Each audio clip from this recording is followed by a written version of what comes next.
e esse é mais um episódio do Ecos do Marajó. Obrigado a você que acompanha, que sempre tem dado dicas, que tem dado opinião, que tem respeitado, fortalecido o nosso programa. O Ecos do Marajó, nesse episódio, vai falar sobre arte, sobre artistas, sobre uma iniciativa que está sendo construída, que está sendo vivenciada no Marajó. Eu vou falar com duas pessoas que colaboram em torno do projeto Caroço. A gente vai conversar com o Jonise e o Luiz Paulo, conhecido como Lupa. Tem um trabalho muito bonito, são duas pessoas queridas aqui pela gente, do Ecos do Marajó. A gente já conversou outras vezes, sem ser o intuito de uma entrevista. E eu sempre admirei muito o trabalho deles, que eles fazem com relação às pinturas, das placas, mensagens, e justamente com objetos oriundo das marés, muitas vezes visto como lixo ali. Eles que já têm um trabalho artístico há bastante tempo, fazem justamente essa releitura, né? Trabalho com com essas pinturas, com essas palavras, com essas artes, que eles têm uma vasta experiência, transformando realmente e dando significado para esses objetos. Então a gente vai conversar com vocês. Então sejam muito bem-vindos desde já. Começar com a dona Jonise. Gostaria que você, primeiramente, obrigado, muito obrigado por vocês estarem aqui. Então seja bem-vinda. E queria que você começasse se apresentando para nossos ouvintes, falando um pouco do seu trabalho artístico, antes do projeto Caroço. Como que a arte entrou na sua vida? Eu sou a Jo, meu nome é Jonizilda Monteiro Nunes, tenho 59 anos. Eu comecei a trabalhar com arte aos 18 anos, produzindo bolsas, camisas, vestidos, feitos com matéria-prima reciclada, sacos de açúcar, que eram feitos de juta, e sacos de sarrapilha também. Então eu combinava costura, tingimento e algumas sementes. E essa minha produção eu vendia em feiras e eventos de artesanato.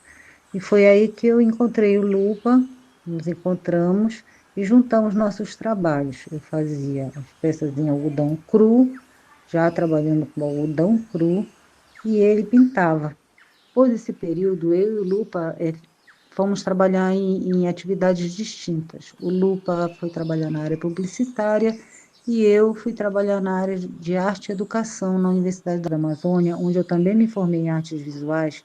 Eu estive por 20 anos ligada ao Núcleo Cultural da UNAMA, atuando na Casa da Memória e no Museu de Arte Contemporânea da UNAMA, que foi instalado posteriormente no campus BR, em Ananindeua. Casa da Memória, eu trabalhei com a manutenção, conservação e com a catalogação dos acervos artísticos e museológicos da universidade, desenvolvendo, através desse acervo, projetos de extensão que eram oferecidos como estágio supervisionado aos alunos da universidade de diversas áreas e também para a comunidade. Responsável pela instalação, curadoria e coordenação do Museu de Arte da UNAMA, e logo em seguida eu abri um novo caminho em busca de realizar o sonho de abrir o Ateliê Caroço Arte.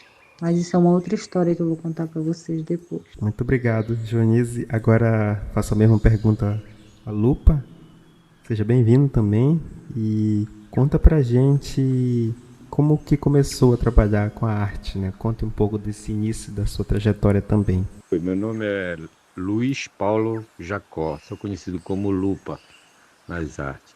Eu trabalho com arte desde novo, quando eu tinha mais ou menos 18 anos. Eu comecei a pintar em camisas.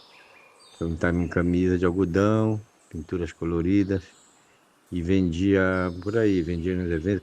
Primeiro lugar que eu vendi foi no Círio, durante o Círio, assim, em Nazaré. Eu comecei a vender, aí eu vi que vendia, fez sucesso, eu comecei a produzir mais e vender sempre assim, feirinhas e tudo. Então, uma época que eu conheci a Jo, e nós começamos a produzir juntos, ela fazia roupas em tecido, de saco, de algodão, sacos de açúcar, né, que ela reciclava, fazia umas roupas legais. E eu comecei a pintar nessas roupas junto com ela, nós começamos a vender juntos.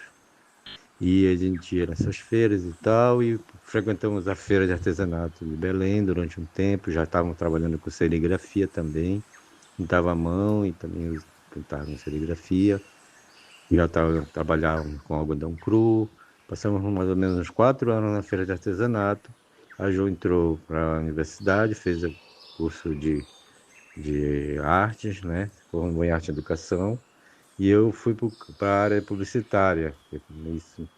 Fui trabalhar com artista gráfico na agência de publicidade. Então eu passei 20 anos na área publicitária trabalhando com arte, fazendo ilustração também.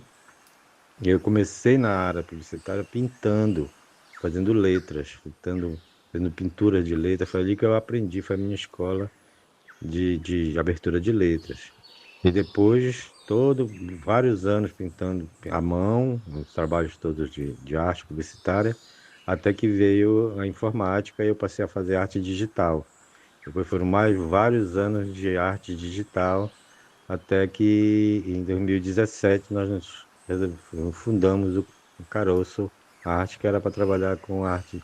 Voltamos a trabalhar com artesanato, com reciclado, utilizando também matéria-prima de descartes, né, de coisas de plástico, de metal, e junto com a matéria-prima orgânica. E daí surgiu o caroço. Daí vocês já sabem o resto. Maravilha, Lupa.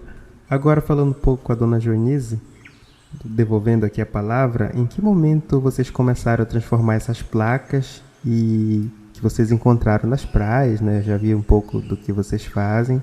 Como que surgiu essa ideia? A coisa que nos chamou a atenção nessa madeira foi a beleza. E aí nós nos encantamos por essa madeira, né? Ela tinha muitas formas, madeiras de muitas formas, de muitos tamanhos, de muitas cores, né? De muitas texturas. E isso nos chamou muita atenção e nós começamos a fazer essa coleta e trazer para casa. E começamos a aplicar aqui dentro da nossa própria casa mesmo, né? Construindo alguns móveis, alguns acessórios que nós precisávamos. E começou a surgir essa ideia de produzir isso e vender como artesanato utilitário, artesanato artístico mesmo, peças de escultura. E, e foi assim que começou.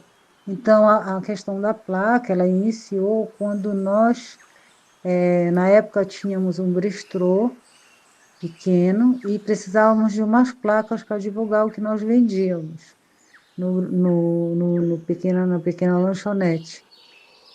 E aí o Lupa, né, que sabe desenhar, ele começou a produzir, a desenhar nessas placas, né, os produtos que a gente vendia. Muito bonito esse trabalho. E Lupa, conta pra gente sobre essas placas. Elas vêm do mar, né? Vocês coletam elas nas praias, né? Como que vocês enxergam a relação desse trabalho com a questão ambiental, né? Não tem como não associar. Nós já trabalhamos com algum material de reciclagem. Sempre foi uma preocupação nossa a questão do lixo, a questão ambiental, né? Essa questão do descarte. Sempre já era uma preocupação nossa antes de nós mudarmos para cá, para Joanes. E aqui na proximidade com a praia, no cotidiano com a praia, a gente percebe que o oceano realmente está carregado de lixo. E nas épocas assim de alta, de maré, de subida de maré, em que as águas sobem, né, no começo do ano, fevereiro, março, nesse período a gente vê que as praias ficam entupidas de material orgânico, devido à subida das águas de lá, captura muito mais materiais, muito mais semente, muito mais galho, tudo. Mas junto com todo esse material vem muito plástico, vem muita tampinha, muito lixo, muito material de metal, muitas garrafas de PET. E nós percebemos que não dá para separar os dois já. Eles já vêm numa composição tão misturada que até as pessoas que vão coletar o lixo na praia já coletam ele juntos, assim, e fazem um tratamento inadequado, eles fazem uma queima.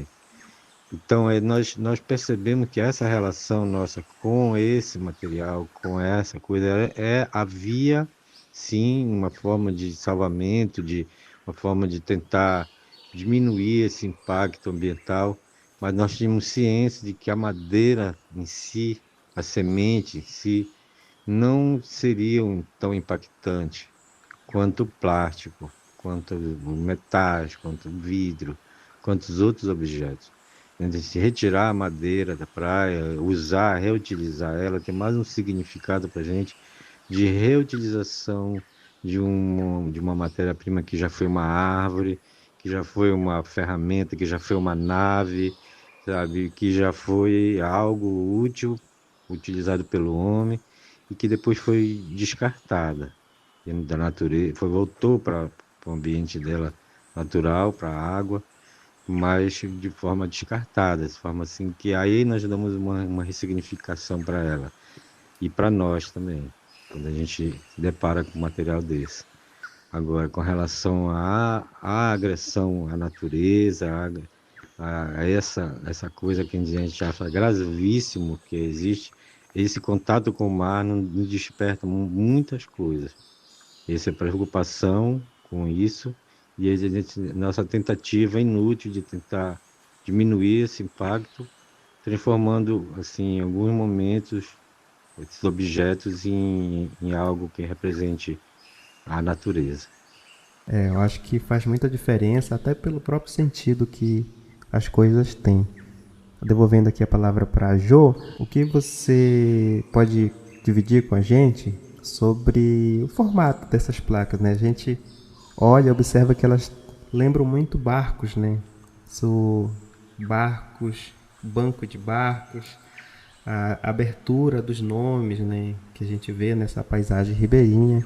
Isso tudo é intencional ou não? O que essa estética representa para vocês? Essa arte ela é proposital, né? Ela tem essa semelhança porque ela faz parte do nosso dia a dia. Esse colorido sempre fez parte do nosso dia a dia. E é por isso que ela representa, para nós, essa arte, ela representa a cultura amazônica, representa a cultura marajoara e representa a cultura latino-americana também. Muito bom ouvir vocês. E para finalizar, eu gostaria que você também deixasse as suas considerações finais. Do Caroço Arte, antes de tudo, um modo de vida. E esse modo de vida, ele atravessa a nossa arte, e a nossa arte atravessa o nosso modo de vida. Aqui a gente acorda escutando passarinho, aí a gente vai na maré, vê o movimento da maré, vê os barcos passando, os pescadores saindo, chegando. Então tudo isso é o nosso modo de vida, né? E é a nossa arte também. Obrigado. Lupa, as suas considerações finais também. O trabalho com o caroço, a gente aprendeu e a gente aprende todos os dias essa relação com a matéria-prima, uma relação mais afetuosa com a matéria-prima, porque a gente pega a madeira com que a gente vai trabalhar na praia, como a gente diz, a gente coleta, né? Na praia a gente garimpa no meio do lixo, do mangal, no meio das sementes, no meio dos galhos, e a gente liga com ela, faz uma ligação, a gente cria com ela um afeto, um link afetuoso. E é um tipo de trabalho diferente quando você pega a matéria-prima para trabalhar, para criar, para desenvolver, quando você tem esse apego pela matéria-prima. Então eu acho que no caroço nós estamos amadurecendo isso, esse trabalho, num objeto de arte ou num objeto decorativo, onde você já tem um carinho pela matéria-prima. E é uma das coisas mais interessantes nesse trabalho. A gente conversou com Dona Jonise e o senhor Lupa do Projeto Caroço, estabelecidos hoje na Vila de Joanes, no município de Salvaterra, que gentilmente aceitaram conversar com a gente, dividir um pouco da trajetória, da história dele, do trabalho que eles realizam de forma voluntária, artística, mas que tem a ver com a com o vai e vem das marés, desses detritos, desses objetos, e como que eles são ressignificados de uma forma que a gente não consegue e mesmo não precisa desvincular com relação à natureza. E tem tudo a ver com a questão do que a gente pode chamar de sustentabilidade, de um bem viver que dê um melhor destino a esses objetos, que inclusive são placas belíssimas. Aqui o episódio não é tão visual, mas eu recomendo também quem puder conhecer o trabalho de Lupa e também de Dionísio vai ficar encantado. Então, muito obrigado pela participação de vocês e muito obrigado também você que acompanha o podcast Ecos do Marajó, com sugestão de novos temas, com sugestão de novos convidados. Muito obrigado e até o próximo. Tchau, tchau.